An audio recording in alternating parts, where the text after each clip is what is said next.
மகா மேன்மையும் அருமையான வாக்குத்தத்தங்கள். 92.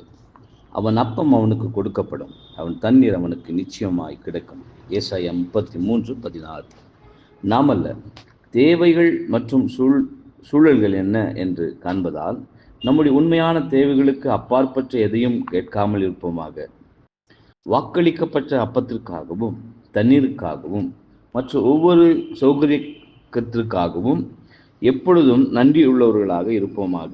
தேவனுடைய மேலான ஞானத்தையும் நம்மீதான அளவில்லாத அன்பையும் எப்போதும் உணர்ந்தவர்களாக, அவருடைய கரங்களிலிருந்து நம்முடைய விஷயங்களை எந்த விதத்திலும் எடுத்து போடாதபடிக்கு நாம் அச்சம் கொண்டிருக்க வேண்டாம். இவ்வாறாக நமக்கு என்ன நடந்தாலும் சகலமும் நம்முடைய நன்மைக்கு ஏதுவாக நடக்கின்றது என்பதை உணர்கையில் நாம் எப்பொழுதும் சந்தோஷத்துடன் ஜீவிக்கலாம். தேவையான அனுபவங்களையோ அல்லது பரீட்சைகளையோ அல்லது சிக்ஷைகளையோ பெற்றுக்கொள்வதற்கு நாம் வழியை பெற்றுக்கொள்வதோ அல்லது குழப்பத்தை அடைவதோ அவசியமாயிருக்கும்.